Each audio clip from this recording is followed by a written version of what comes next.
오늘 우리에게 주시는 하나님의 말씀 한번 보도록 하겠습니다. 우리에게 주시는 하나님의 말씀은 마가복음 6장 14절에서부터 29절까지 말씀입니다. 마가복음 6장 14절에서부터 29절까지 말씀 우리 함께 보도록 하겠습니다. 모두 함께 자리에 일어나셔서 저와 여러분들이 우리 한 절씩 말씀 교독합니다. 이에 예수의 이름이 드러난지라 헤롯 왕이 듣고 이르되 이는 침례 요한이 죽은 자 가운데서 살아났도다. 그러므로 이런 능력이 그 속에서 일어났느니라 하고 내라고 또 어떤 이는 그가 선지자니 선지자 중에 하나와 같다 하되 헤롯은 듣고 이르되 내가 목벤 요한 그가 살아났다 하더라. 전에 헤롯이 자기가 동생 빌립의 아내 헤로디아에게 장가든 고로 이 여자를 위하여 사람을 보내어 요한을 잡아오게 가두었으니 이는 요한이 헤롯에게 말하되 동생의 아내를 취한 것이 옳지 않다 하였습니다. 헤롯이 요한의 원수를 여겨 죽이고자 하였을 때 하지 못한 것은 헤롯이 요한을 의롭고 거룩한 사람으로 알고 두려워하여 보호하며 또 그의 말을 들을 때에 크게 번민을 하면서도 달갑게 들음이러라. 지금 기회가 좋은 날이 왔으니 곧 헤롯이 자기 생일에 대신들과 천부장들과 갈릴리의 귀인들로 더불어 잔치하였을 때 헤로디아의 딸이 친히 들어와 춤을 추어 헤롯과 그와 함께 앉은 자들을 기쁘게 한지라. 왕이 그 소녀에게 이르되 무엇이든지 네가 원하는 것을 내게 구하라 내가 주리라 하고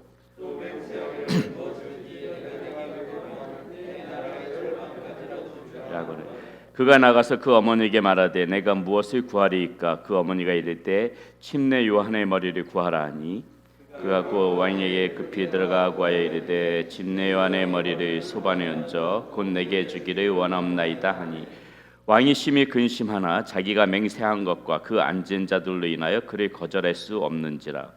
왕이 그 시병 하나를 보내어 요한의 머리를 가져오라 명하니 그 사람이 나가오게서 요한의 목베어 그 머리를 소반에 얹어다가 소녀에게 주니 소녀가 이것을 그 어머니에게 주니라. 요한의 제자들이 듣고 와서 시체를 가져다가 장사하니라. 예, 아멘. 자리에 앉으시기 바라겠습니다. 기도합니다. 하나님 감사합니다. 오늘도 말씀 가운데에 하나님 오늘도 우리가 어떠한 삶을 살아가야 되는지 어떻게 하나님의 자녀로서 바르게 살아가야 되는지 말씀 속에서 주님께서 무엇을 나에게 말씀하시는지를 새겨 듣는 시간 될 수 있도록 인도하여 주시옵소서. 하나님 앞에 예물을 올려드립니다. 이 예물을 통하여서 하나님 앞에 큰 영광 올려드리는 그러한 예물이 되게 하여 주시고 우리 사랑하는 성도님들 물질 때문에 어려움 겪는 가정 한 가정도 없도록 우리 하나님의 은혜 가운데 날마다 살아가는 복된 가정도 될 수 있도록 인도하여 주시옵소서. 우리 주 예수 그리스도 이름으로 감사하며 기도드렸습니다. 아멘. 한국에서 운전면허 시험을 보게 되면 하는 말이 있습니다. 신호등에서 멈춰서 이렇게 건너가게 되게 되면은 일부러라도 이렇게 고개를 항상 이렇게 다 보이는데 사실 그렇게까지 안 해도 되잖아요. 근데 다 일부러라도 고개를 이렇게 좌우로 딱 봐가지고 차가 오는지 안 오는지를 지켜보고 그 다음에 건너가라 이렇게 얘기를 하거든요. 뭐냐면은 차가 오는지 안 오는지 미리 그걸 다 준비해야 된다는 겁니다. 고개를 돌려서요. 근데 이제 제가 미국에 와서 운전면허 시험을 다시 따야 되는데 제가 먼저 왔던 그 선배 그런 그 분들에게 미국에 먼저 오신 선배 그 목사님들에게 물어봤습니다. 여기서는 운전면허 시험 볼 때 이제 그 똑같이 그 운전 강사가 옆에 앉지 않습니까? 그러면 그 운전면허 시험 볼 때 여기서는 어떻게 하냐? 한국에서는 이렇게 고개를 막 의식적으로 돌려가지고 보는데 여기도 그렇게 하냐? 그랬더니 그분이 여기서도 반드시 그렇게 해야 된다는 거예요. 그분이 이 운전면허 그 강사가 옆에서 정확하게 그래서 볼 수 있도록 멈췄으면은 차가 오는지 안 오는지 입으로 의식적 고개를 이렇게 다 본 다음에 그렇게 지나가야 된다는 거예요. 그리고 뭐라고 얘기하게 되면은 반드시 yes sir, yes sir 하고 이렇게 대답을 반드시 하면서 해야 된다는 겁니다. 제가 영어를 진짜 하나도 못했어요. 잘 몰라가지고 한국에서는 yes sir 이런 말 잘 안 쓰거든요. 그러니까 그런 것을 그런가 보다 하고 그걸 이제 딱 머릿속에만 새긴 겁니다. yes sir, yes sir 하고 이렇게 잘 보고 이렇게 지나가야지. 그래가지고 그 강사분이 뭐라고 얘기하면은 yes sir 하고 또 해가지고 딱 이렇게 내가 보고 있다는 것을 표시하는 것처럼 계속하면서 이렇게 봤어요. 근데 그 강사분이 되게 싫어하는 거예요. 분명히 그렇게 하면 좋아한다 그랬는데 그렇게 하면은 다 이렇게 그것을 좋아한다 그랬는데 그 강사가 계속 싫어하고 난 옛살 막 이러는 거예요. 그래서 난 제가 이게 지금 뭐가 도대체 잘못된 건지 모르겠는데 하라는 대로 다 했는데 나중에 알고 봤더니 그 강사분이 여자분이었던 거예요. 여자분. 예, 여자분한테 제가 이 정도로 영어를 어디에다 예스를 쓰고 예스맴이란 말은 상상도 못했어요. 저는 그때. 그래서 나중에 이 여자분이 왜 그렇게 싫어했는지 알겠더라고요. 뭐 결국 떨어졌어요. 그래가지고 처음에 나중에 두 번째인가 세 번째 봐가지고 합격했던 것 같은데, 하여튼간 이렇게 미리 계속해서 차가 오는 걸 이렇게 미리 준비해야 된다. 이거 오늘 말씀이 그 길을 준비하는 사람이라는 제목 하다 보니까는 갑자기 그게 생각나서 여러분들에게 말씀을 드렸습니다. 조선 후기의 문신 중에 이양현이라는 분이 있어요. 이양현이라는 분이, 이분이 지은 한시 중에 이런 글이 있는데 혹시 띄워주실 수 있나요? 그 한시가 적힌 게 있나요? 없습니까? 예, 제가 한번 읽어볼게요. 답서랴 중거 불수 호난행 금일 아행적 수작후 인정, 이런 한시를 졌는데, 예, 이렇게 말씀하시면 저게 뭔 소린가 하신 분들도 아마 계실 거예요. 한시에 조예가 있으신 분들 혹시 아실지 모르겠지만은, 근데 이거를 이제 좀 풀어서 말씀드리면은 그래도 여러분 한두 번씩은 다 들어봤던 말일 거라고 생각합니다. 이 뜻이 뭐냐면요, 눈 덮인 들판을 걸어갈 때 모름지기 함부로 걷지 마라. 오늘 걷는 나의 발자국은 반드시 뒷사람의 이정표가 되리니. 자, 이건 좀 들어보셨죠? 이 말은. 예, 이 말은 우리가 잘 어떻게 알려지냐면은 백범 김구 선생님의 그 좌우명이었거든요. 그래서 항상 그분이 애송하던 시였기 때문에 아마도 우리 한국 사람들이라면 한두 번쯤은 이 시에 대해서 좀 들어보지 않았을까 싶습니다.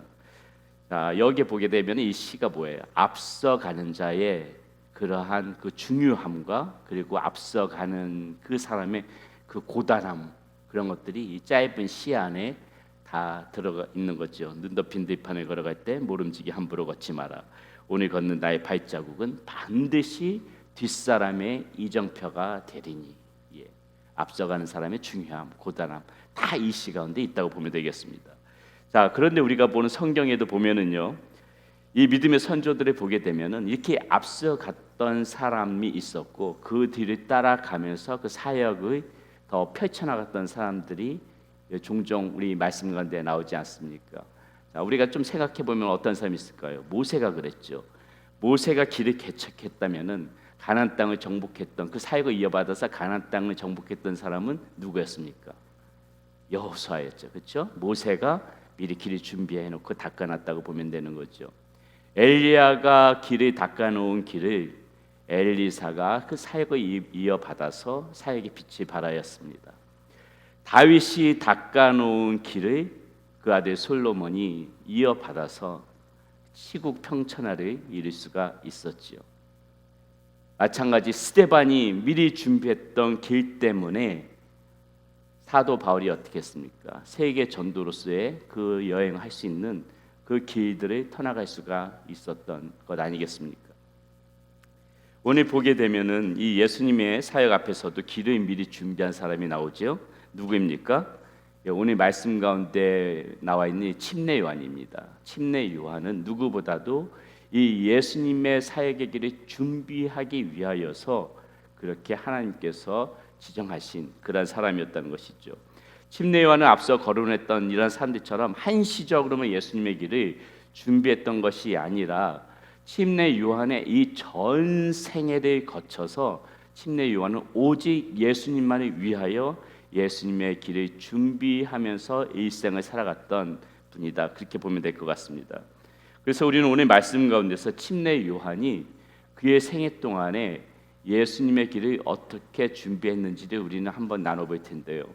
이것을 왜 아는 것이 중요하냐? 왜 침례 요한이 예수님의 길을 어떻게 준비했는지 그것을 아는 것이 왜 중요하냐면은 우리 예수님께서는 이제 다시 오실 분이시기 때문에 그래요. 예수님이 다시 오실 분이시다. 예수님이 다시 오실 때 이제 그 길을 준비해야 되는 사람은 누구입니까? 더 이상 침례 요한이 아니겠죠. 바로 저와 여러분들이 다시 오실 예수님의 그 길을 준비하면서 살아가야 된다는 것입니다. 그렇기 때문에 오늘 이 침례 요한이 어떻게 예수님의 길을 준비했는지를 바로 아는 것이 중요합니다. 자, 침례 요한 그의 생애 동안 어떻게 예수님의 길을 준비했을까요? 첫 번째, 예수님의 길을 곧게 하였어요. 예수님의 길을 곧게 하였다. 자, 침례 요한은 태어날 때부터 예수님의 길을 준비하기 위하여서 하나님께서 특별하게 선택한 사람이었습니다. 그의 탄생은 이미도 선지자 이사야 때로부터 예언되어져 있습니다. 이사야 40장 3절의 말씀에 보면 이렇게 나옵니다. 외치는 자의 소리여 이르되 너희는 광야에서 여호와의 길을 예비하라. 사막에서 우리 하나님의 대로를 평탄하게 하라. 이사야는 벌써 이 침례 요한의 길을 예언하기 시작했다는 것이죠. 그리고 이 예언은 어떻게 실행되어집니까? 마태복음 3장 1절에서부터 3절에 이렇게 나옵니다. 그때에 침례 요한이 이르러 유대 광야에서 전파하여 말하되 회개하라 천국이 가까이 왔느니라 하였으니 그는 선지자 이사야를 통하여 말씀하신 자라. 일렀으되 광야에서 외치는 자의 소리가 있어 이르되 너희는 주의 길을 준비하라. 그가 오실 길을 곧게 하라 하였느니라. 자, 이사야가 예언했던 대로 지금 침례 요한은 광야에서 외치면서 주의 길을 곧게 하기 위한 그 길을 지금 준비하고 있다는 것입니다. 자, 여기서 우리가 주목해서 보고 싶은 말이 있는데 그것이 뭐냐면은 길을 곧게 한다 이 말이에요. 길을 곧게 한다. 자, 길을 곧게 한다는 의미가 무엇이냐면은요, 왕의 행차를 위해서 길을 준비한다는 뜻이에요.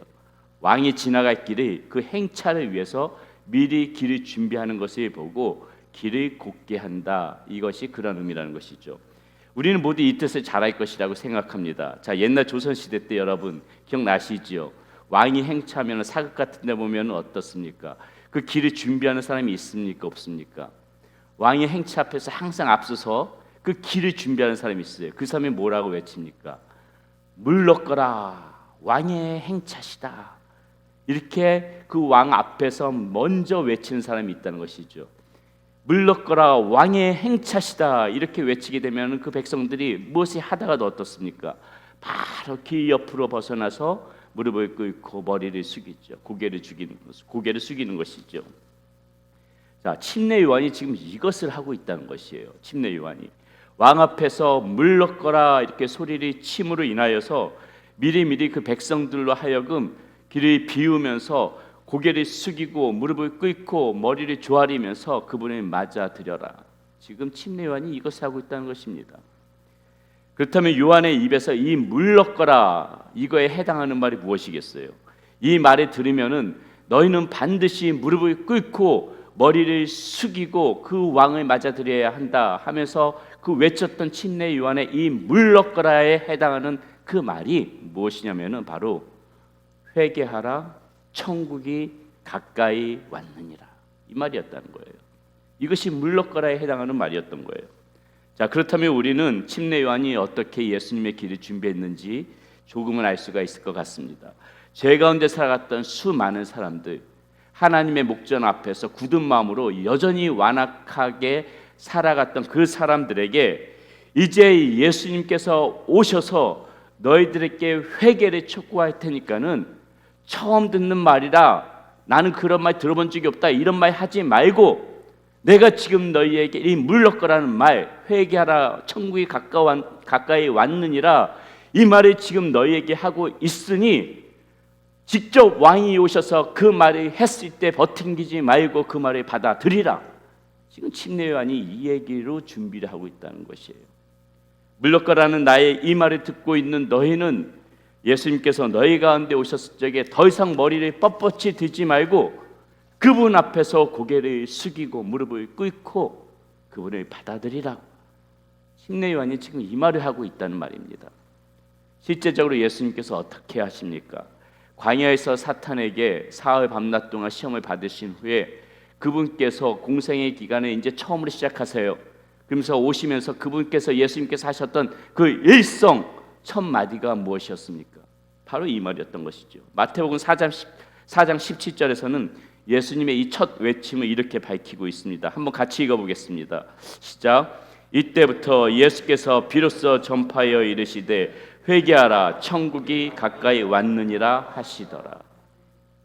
앞에서 침례 요한이 똑같이 이 말로 예수님께서 가시 그 길을 미리 준비했더니 우리 예수님께서 그 침례 요한이 닦아놓은 길을 밟아가시면서 회개하라, 천국이 가까이 왔느니라. 그 어떤 사람들에게도 변명을 하지 못하게끔 침례 요한이 미리 그 길을 준비해 놓고 예수님께서는 지금 백성들에게 이 말을 외치고 있는 것입니다. 사랑하는 여러분, 2000년 전에 회개할 것을 촉구하셨던 이 예수님은 이제 우리에게 다시 오시겠다 말씀하시고 승천하셨습니다. 그러나 다시 오시는 이 예수님은 더 이상 우리에게 회개를 촉구하지 않습니다. 이제 그분은 심판주로 오실 겁니다. 심판주로 오신다는 의미는 더 이상 사람들에게 회개할 기회를 주지 않는다는 말씀이에요. 심판주로 오셨을 적에는 이제 더 이상 아무도 이 회개할 기회를 사람들이 가지지 못할 것이라는 것을 의미합니다. 그러므로 우리는 어떻게 합니까? 이 엄연한 사실 앞에서 오늘을 어떻게 살아가야 될 것인가를 반드시 생각해야 되는 거예요. 먼저는 우리가 회개에 합당한 자로서 우리 스스로가 먼저 이 말을 들었던 사람들 아닙니까? 그렇기 때문에 이 회개에 합당한 열매를 맺으면서 살아가는 것이 우선 우리에게는 필요합니다. 진정한 회개는 열매가 있어야 되는 거예요. 누가복음을 보면은 침례 요한은 자신의 이야기를 듣고 그 물 침례를 받기 위해서 사람들이 몰려올 때 그 사람들에게 바로 물 침례를 주지 않고 뭐라고 이야기하냐면은 너희들이 회개에 합당한 열매를 맺고 침례를 받아라, 이렇게 침례 요한은 얘기를 했습니다. 이렇게 우리가 먼저 말로만이 아닌 우리가 이 말씀 속에서 우리가 새겨야 들어야 될 것은 나는 지금 회개에 합당한 이 열매를 맺고 살아가고 있는가? 우리는 반드시 그 점을 먼저 짚어보고 이 말씀을 들어야 된다는 것입니다. 자, 그 다음은 이제 우리가 해야 될 것이 무엇입니까? 그 다음은 이 예수님의 그 길을 준비하는 사람이 이제는 우리가 되어져야 된다는 거예요. 다시 오시 예수님의 그 길을 준비하는 사람. 2000년 전 침례 요한은 예수님의 길을 준비하면서 회개하라, 천국이 가까이 왔느니라 이 말을 외쳤다고 했습니다. 그렇다면은 이 다시 오시 예수님을 그 맞이하면서 우리가 준비하면서 해야 할 말은 무엇일 것 같아요? 이 세상 가운데 이제 다시 오시 예수님을 준비하면서 우리가 해야 될 말, 역시 이 말도 변함없이 회개하라, 천국이 가까이 왔느니라, 이 말이라는 것입니다. 변함없이 우리는 다시 한번 그 다시 오실 예수님의 그 길을 준비하면서 이 말을 사람들에게 세상 가운데 선포하면서 살아가야 된다는 거예요. 오늘 이 시대 속에서 하나님 없이 살아가는 사람들에게 이보다 더 필요하고 긴급하고 우선되어져야 될 말들은 없습니다. 이것이 그 길을 준비하는 저와 여러분들이 반드시 외쳐야 될 그러한 소리라는 것입니다. 두 번째, 침례 요한이 준비한 예수님의 길, 예수님이 하나님의 아들이심을 증언했어요. 처음에는 회개하라, 천국이 가까이 왔느니라 그의 길을 곧게 하는 것을 선포했다면은, 두 번째 침례 요한이 준비한 것은 하나님이 곧 우리 이 예수님이 곧 하나님이시다, 하나님의 아들이시다, 그것을 증언했다는 거예요. 요한복음 1장 32절에서부터 34절까지 보면은 침례 요한은 사람들에게 예수님이 누구신지를 이렇게 증언하고 있습니다. 요한이 또 증언하여 이르되 내가 봄에 성령이 비둘기같이 하늘로부터 내려와서 그의 위에 머물렀더라. 나도 그를 알지 못하였으나 나를 보내어 물로 침례를 베풀라 하신 그가 나에게 말씀하시되 성령이 내려서 누구 위에든지 머무는 것을 보거든 그가 곧 성령으로 침례를 베푸는 이인 줄 알라 하셨기에 내가 보고 그가 하나님의 아들이심을 증언하였노라 하시니, 이렇게 지금 기록되어져 있습니다. 침례 요한이 사람들에게 회개를 촉구한 다음 그가 한 일은 바로 하나님의 아들, 그 예수 그리스도가 하나님의 아들이심을 증언하였다는 것이에요. 자신은 물로 침례를 주지만은 지금 이 예수님은 오직 하나님의 권능으로만 갖고 있는 그러나 성령으로 침례를 주시는 분이심을 지금 사람들에게 증언하고 있는 것입니다. 침례 요한이 사람들에게 물로 침례를 베푸고 있을 적에 예수님께서 그 침례 요한이 물로 침례를 주는 그 현장으로 찾아오십니다. 예수님이 다가오시는 것을 보고 침례 요한이 사람들에게 뭐라고 얘기하냐면요, 그것이 그 요한복음 1장 29절에 기록되어 있는데 이렇게 이야기합니다. 이튿날 요한이 예수께서 자기에게 나오심을 보고 이르되 보라, 세상 죄를 지고 가는 하나님의 어린 양이로다. 사람들에게 하나님의 아들이심을 증언하고 있는 거예요. 35절 36절에서도 자신의 제자들에게 또 이렇게 이야기하는 것을 볼 수가 있습니다. 또 이튿날 요한이 자기 제자 중 두 사람과 함께 섰다가 예수께서 거니심을 보고 말하되 보라, 하나님의 어린 양이로다. 침례 요한은 알았습니다. 하나님께서 육신의 몸을 입고 이 땅에 오신 인카네이션, 곧 성육신 하신 그 하나님이 곧 예수 그리스도이심이라는 그 정확한 사실을 침례 요한은 알았던 거예요.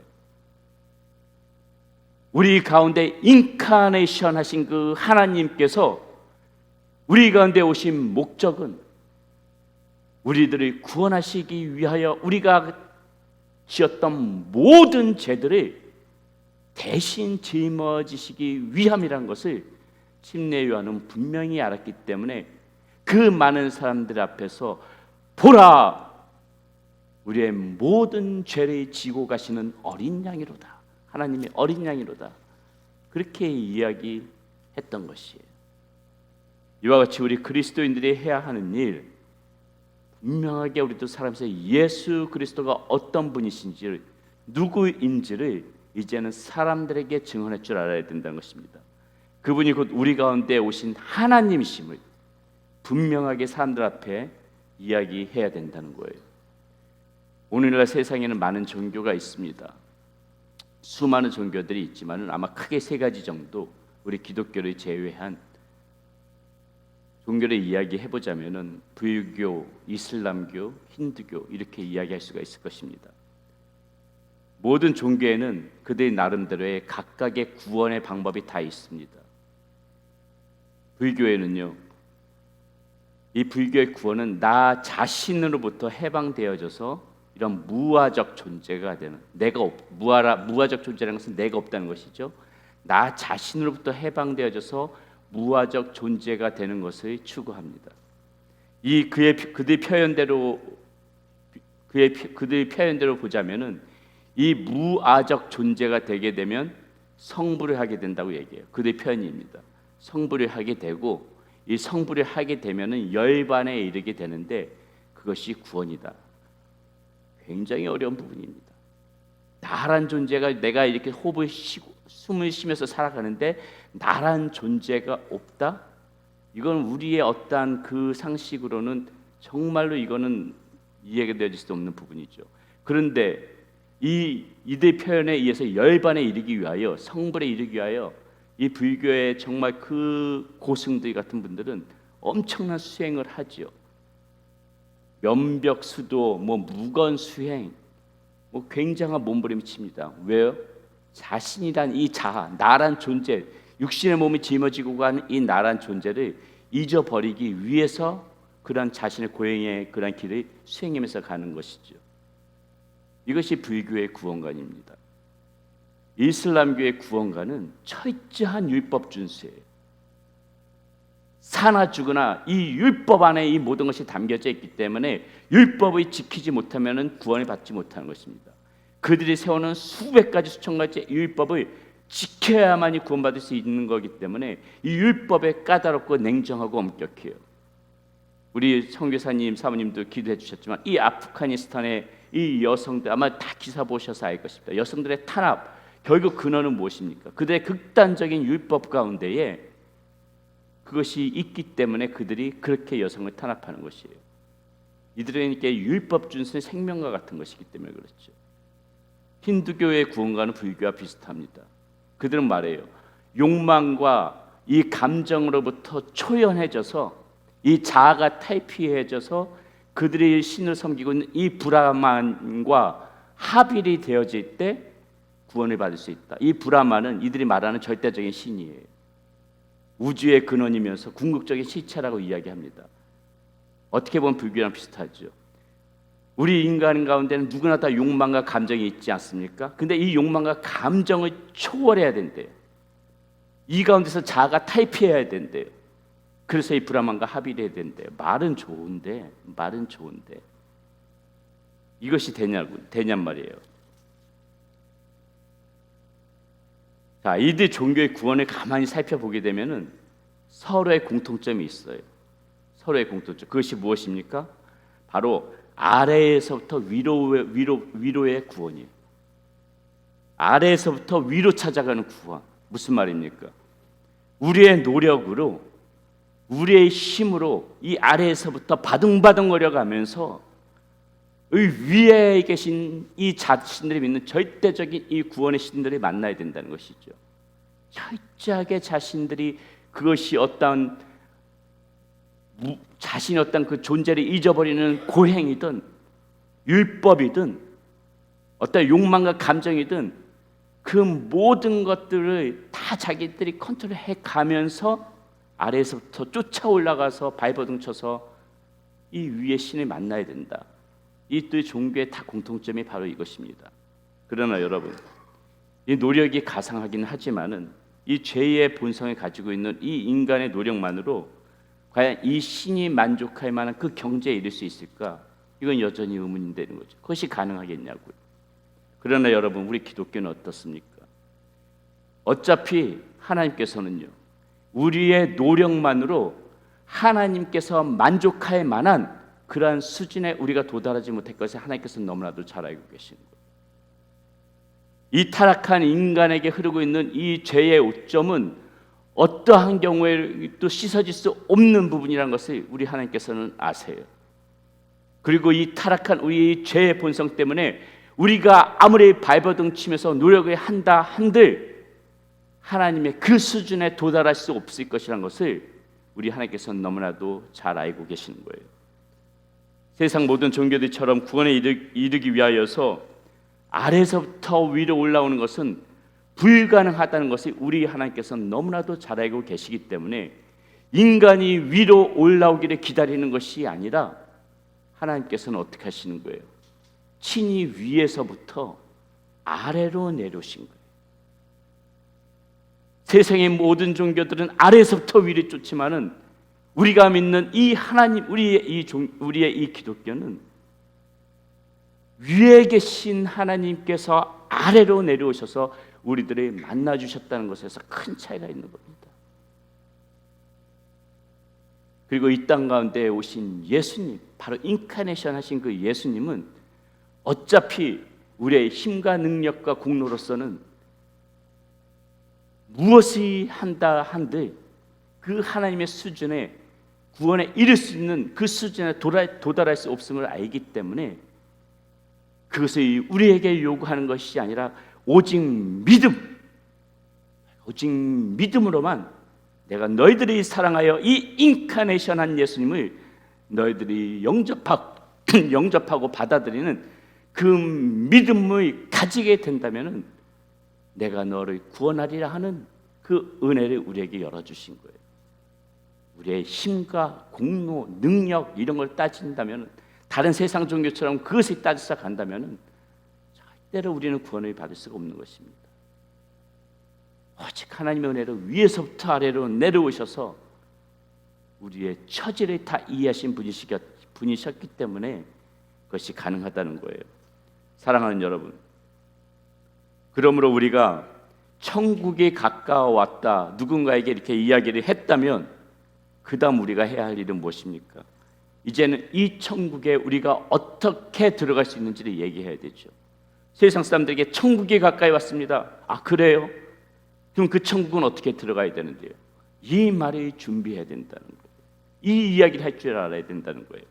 그 천국에 들어가기 위하여 우리의 공로, 우리의 능력 이거로 절대 들어갈 수 없는 길이며 오직 하나님의 아들이신 예수 그리스도를 믿음으로만 그 길에 들어갈 수 있음을 세상 사람들 앞에 분명하게 이야기할 줄 아는 것이 이 하나님의 아들이신 이 예수 그리스도를 증언하고 그 길을 준비하는 것이다. 이것이죠. 그것이 침례 요한이 했던 말, 보라색 상제를 지고 가는 어린 양이로다라는 말에 담겨진 의미이면서 오늘 우리 역시도 이 사람들에게 증언해야 하는 말인 것입니다.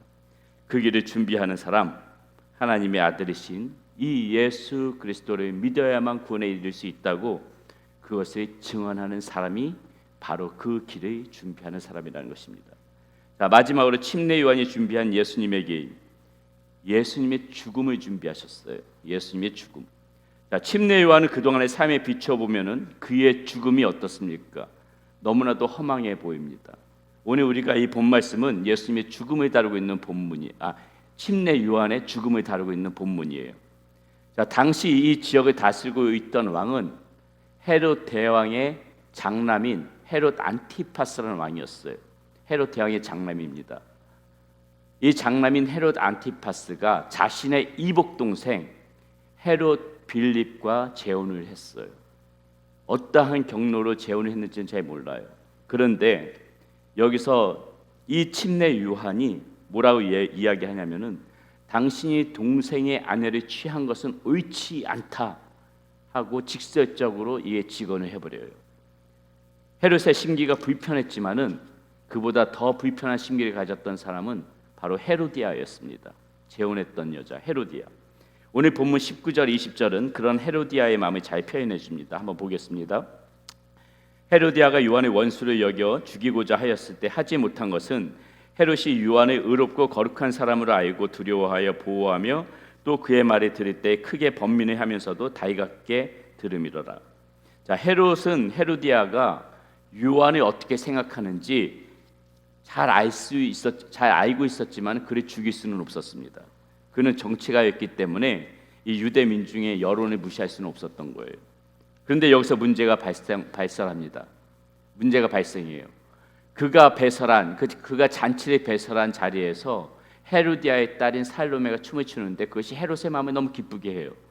그러니까 그 살로메에게 내가 너의 손을 한 가지 들어주겠다 이렇게 약속을 했는데 그 살로메가 그 소원을 들어주겠다는 그 말을 듣고 자신의 소원을 이야기한 것이 무엇이었습니까?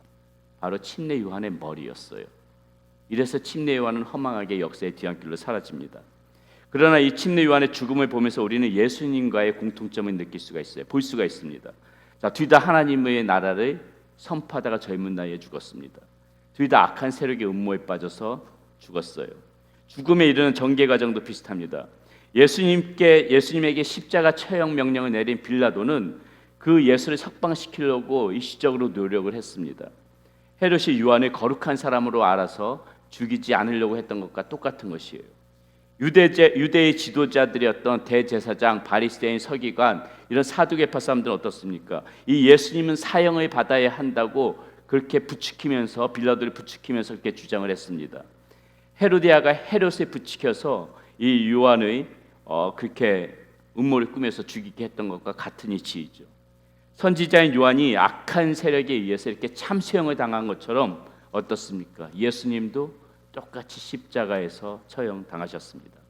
이렇듯 찬찬히 살펴보면은 침례 요한은 죽음까지도 이 예수님의 길을 다 이렇게 준비했다는 것을 우리는 볼 수가 있는 것이죠.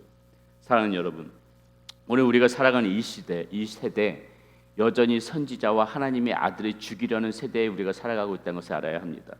쉽게 말씀드려서 그리스도인들은 세상 사람들에게 어떻습니까? 계속해서 조롱과 멸시를 당하고 그렇게 비난을 당하죠. 우리 그리스도인들을 죽이고자 하는 그런 모든 것 행위가 아니겠습니까? 하나님과 예수 그리스도의 이름은 이미 그 권위는 땅에 떨어질 정도로 사람들은 이렇게 하나님과 예수 그리스도의 이름을 존중하지 않습니다. 죽이는 일입니다. 우리가 지금 그런 세대 속에서 살아가고 있다는 것이죠.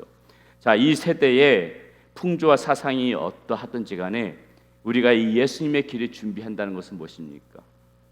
이 세대가 그런 식으로 흘러가고 이 풍조가 그런 식으로 흘러가더라도 우리는 변함없이 이 하나님 나라와 하나님께서 말씀하신 그 길을 선포하면서 살아가야 된다는 거예요.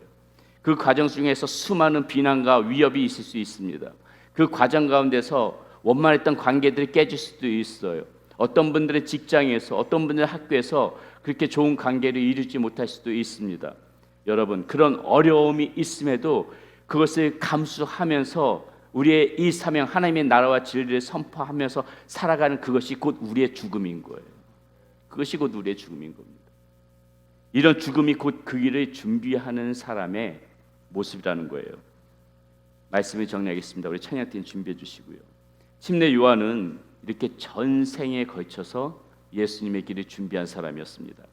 침례 요한이 준비했던 길을 밟고 이 예수님께서 하나님의 오른편으로 그렇게 가셨던 것처럼 이제 이 예수님께서 다시 오실 텐데, 다시 오실 그 예수님을 준비하는 사람, 바로 저와 여러분들이 이제는 되어져야 된다는 것이죠. 이미도 하나님께서는 예수님을 위하여서 침례 요한을 준비한 것처럼 저와 여러분들이 하나님의 자녀로 부르셨습니다. 그리고 그 길을 우리들도 준비해야 된다고 이 성경 말씀을 통해서 계속해서 알려주고 있는 것이에요. 그것이 오늘 내가 살아가는 목적이요, 나를 구원해 주신 이 하나님의 은혜에 우리가 감사하면서 살아가는 그러한 이유가 되어지는 것입니다. 모두 그 길을 준비하는 사람, 그런 사랑하는 우리 성도님들 되시기를 바라겠습니다.